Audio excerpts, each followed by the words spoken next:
يعني ما كاين حتى شي دليل اللي كيوجهنا اكزاكتومون القتيل. ضحية مرمية حدا واحد الشجرة. الحراق كيستاهل القتيلة. انه الاجهزه دير الدور ديالها وتلقى لنا المجرم.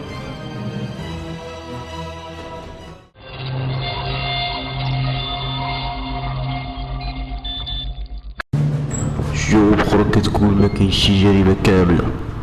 حنا المغاربه كنقولوا الروح عزيزه عند الله. هاد الحكمتان هادو عندهم معنى واحد، هو ان المجرم مهما بلغت نسبه الذكاء ديالو غيتشد.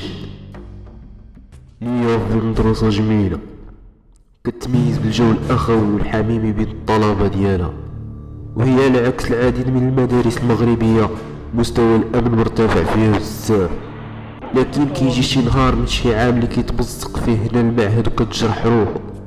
نهار 14 ديال سومبر 2011 وكان يوم الحد. كان سعيد الحارس لانترنا كيدير الجولة ديالو الاعتيادية، وهو دايز قدام بافيون 7 حتى كيلقى جثة ديال الطالب مرمية على الأرض وعليها آثار ديال الضرب والجرح. بعد ما تلقينا الاتصال من احد لي بيرسونيل ديال معهد الحسن الثاني للزراعه والبيطره اللي تخبرنا بوقوع واحد الجريمه قتل داخل المعهد. فاحنا بطبيعه الحال بصفتنا شرطه اتجهنا صوب المكان، بحيث لقينا الضحيه مرميه حدا واحد الشجره قدام الانترنا ديال الدراري.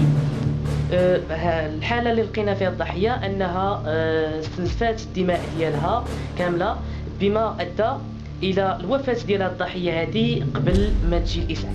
بعد ما توصلنا بالجثة ديال الضحية قمت بأنه معي الفريق ديالي في المشرحة وبتشريح الجثة، وتبين بأنه تلقى طعنة قوية الجهة اليسرى من الصدر ديالو واللي جات بالضبط بالقلب، واللي هي ضربة كانت كافية أنها تقتلو.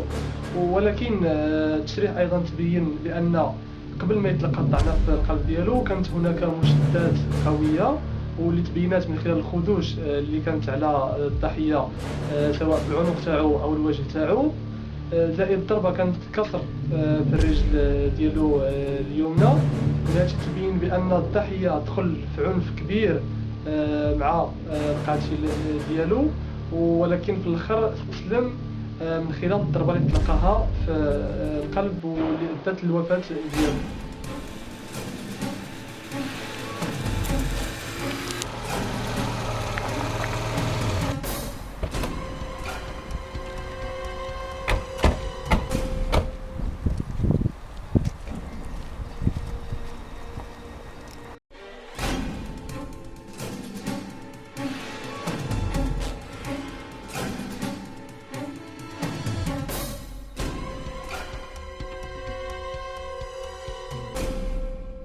هذا الحدث هذا زرع الخوف والرعب في قلب طلبة المعهد، وجعل الجهاز الأمني لمدينة العرفان يتحرك كامل باش يحاول يهدئ الأوضاع ويقلب على الأدلة اللي يمكن تشير ليهم شكون هذا المجرم الخطير اللي كيواجهوه.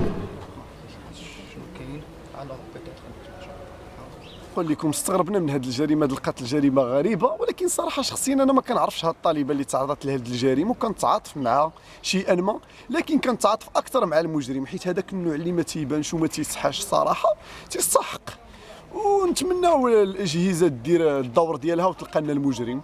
من زاويتي انا كوني محلل نفساني هو ان البي في اللي جاي من الشرطه العلميه كيقول بانه قبل أن الفتاة يعني قبل أن يتم طعنها تعرضت للتعذيب ما يفوق أكثر من 5 سوايع، وهذا اللي كيخلينا نمشيو عند جوج المحاور اللي هي مهمة جدا.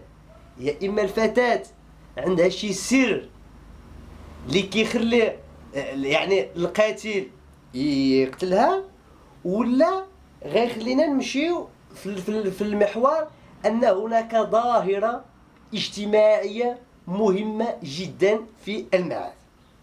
بعد أيام قليلة من هذه الفاجعة رجعنا من الهدوء لساحة المعهد، وذلك لأن الشرطة المحلية ساهمت في مضاعفة الأمن في الأنحاء الداخلية. لكن ما جات الامور تاخذ مجراها الاعتيادي حتى عاود هذا المجرم ضرب الضربه الثانيه ديالو، لكن هذه المره بقوه اشد بطريقه اشنع. نهار 17 ابريل 2012 مشى بوليس كطالب في المعهد كيف ما العاده ياخذ التسير اللي كيخلي له واحد من البيرسونيل ديال الريستو باش يجتنبوا صداعو خلال النهار. لكن الصدمه الكبيره هو انه عوض ما يلقى نكتاري لقى جثه مقطعه ومرميه طراف طراف.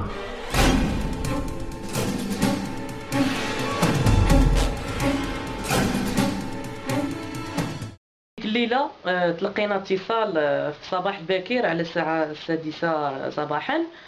اتجهت شرطة صوب المكان بحيث لقينا ضحية ثانية في نفس المكان اللي هو معهد الحسن الثاني للزراعة والبيطرة، ولكن هاد الحالة هذه كانت واحد الجريمة بشعة، كانت بواحد الطريقة اللي هي تعبر على واحد الوحشية، واحد مجموعة من الأحاسيس الداخلية.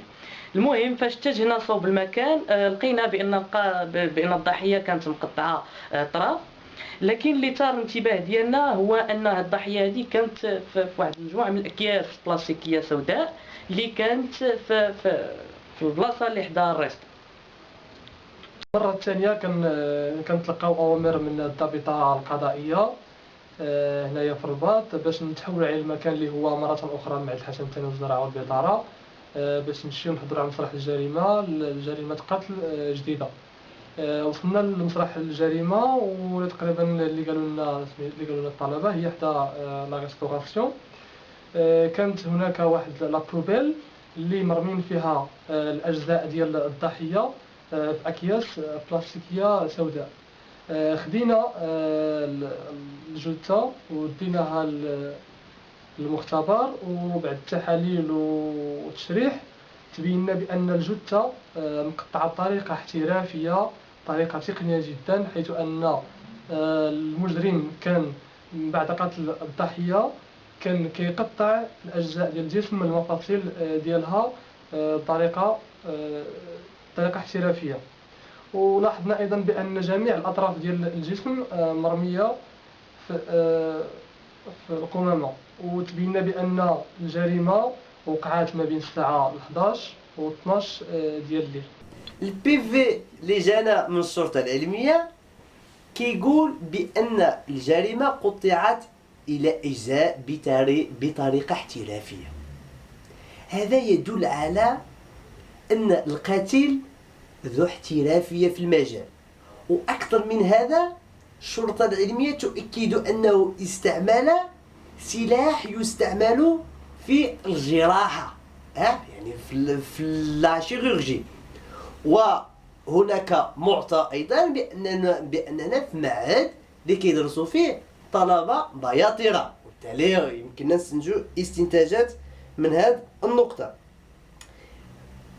البي في ديال لانترنا والنقطه المهمه والنقطه المشتركه مع الضحيه رقم 1 هو ان الفتاه يعني عندها 3 ديال المهمات اساسيه اللي هي الريستو والشومبر وتمشي دير لي كور ديالها.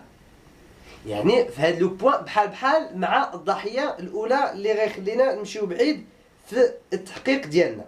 في ظل هاد الحادثه الطلبه بداو يغادروا المعهد واحد مور واحد خايفين على ريوسهم لا تجي فيهم الضربه. لكن مما زاد الطين بله هو نهار 15 ماي 2012 حيت تلقى الطالب معلوم هو في الريستو هاتف من شخص مجهول كيقول له فيه بلي لي زيكزام ديال الماده اللي غيدوزو فيها امتحان من دابا شهر راه تحطوه في الفوايي. مال هاد الطالب صبح في غداتو باش يطبع الامتحانات ويطلع البيت ديالو ويبدا يحرفو.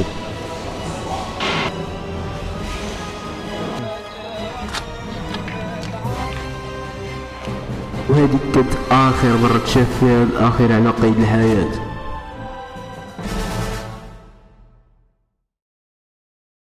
صراحة هادشي ولا عندي تحدي شخصي. المجرم ارتكب 3 ديال الجرائم بطرق مختلفة، بحيث ان بطبيعة الحال المجرم ما بقاش ينحصر في الطلبه كاملين ولا تنحصر في الطلبه البياطره، هذه من جهه. ولكن ملي وقعات الجريمه الثالثه اللي هي بالطريقه ديال الشنق، المجرم غير المجرى ديال التحقيق ديال الشرطه. 3 الجثث في منطقة محدودة اللي هي معهد الحسن الثاني للزراعة والبيطرة. الجرائم تترتكب بواحد الاحترافية كبيرة، وما اعتدناش مثل هذه الجرائم في المؤسسات التعليمية ولا المؤسسات الجامعية. كنا نقولوا بأن جميع الأبواب تسدوا قدامنا وما لقيناش الخيط اللي نتبعوه. النقطة المشتركة ما بين الضحايا كاملين هو واحد، يعني 3 ديال النقاط هامة جدا، أنه كيمشيو للريستو، كيمشيو للشومبر، ليكول، ما كيخرجوش على برا، ما عندهمش عمل اسوسياتيف، ما كيديروا حتى شي حاجه. اذن اللي ممكن تستنتجو يعني كاستنتاج انه اللي كيدخل في هذا المثلث كيكون ضحيه. اذن يمكن هنايا غادي نعطيو مقاربه بمثلث برمودا، يعني اللي يدخل فيه كيموت. يعني هذا هو الاستنتاج الوحيد اللي ممكن يستنتجو اي واحد اللي هو مذكور في البي في ديال الانسبكتور. ولكن كم انني محلل نفساني، علاش بالضبط؟ لانه الا رجعنا للتاريخ الفلسفي ولا الا رجعنا للثورات، هو انه على حسب مجموعه من الفلاسفه والافكار اللي كيتبناها هتلر، نابليون، سميتو، اللي كيكون ما مدخلش في المجتمع فهو يرتكب جريمة في المجتمع، فهو مجرم. وبالتالي بحال اللي كيدير اوبستاكل التقدم، اللي كيدير اوبستاكل الثورة، التغيير. من بعد هذا المجرم هذا اختفى، ما بقاش يبان. الشيء اللي بدات يدل على ان سواء ان هذا المجرم هذا انه تخرج من المعهد ومشى للدومين دو طرافاي، او لا ان هذا المجرم هذا وقعت له شي حاجه ومات، او لا تم الطرد ديالو من المؤسسه. ولكن غير هذه السيمانه تلقيت اتصال شخصي، كنت ديك الساعه في المنزل ديالي وتلقيت اتصال شخصي من هذا المجرم هذا.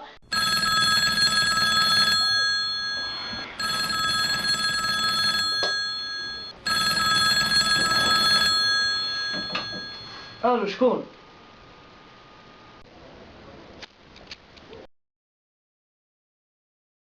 الو، شكون معايا؟ فين السي كولومبو؟ شكون انت؟ اسمعني مزيان اش غادي نقول لك. ما عمركم غادي تشدوني، راكم غير كتضيعوا وقتكم معايا. وخبار هذوك الحرافه ما عمرها غادي تسالي، ما حد مازال ما ساليتش معاهم. ولكن هذوك راه غير طلبه بحالك بحالهم، علاش كتقتلهم؟ راه ما داروا حتى شي حاجه.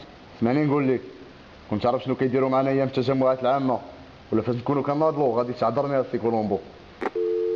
الو الو الو،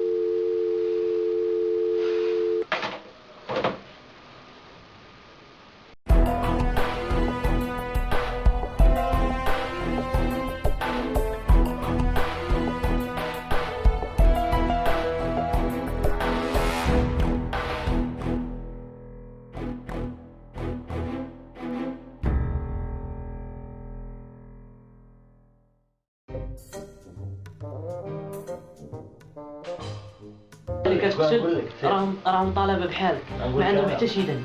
اللي خلى التحقيق شخصي بحيث انه لا ترافقني جميع الاماكن اللي تمشي. قلنا شحال هذه ما ضرب الضربه ديالها. اللي خلى التحقيق بزاف. شي ورقه، شوف شي ورقه وشوف. وانا باش غندير راك ناعس غايبدا يخدم اللي ابطأت الشيء اللي ابطأ سير التحقيقات ديالنا. السلامة.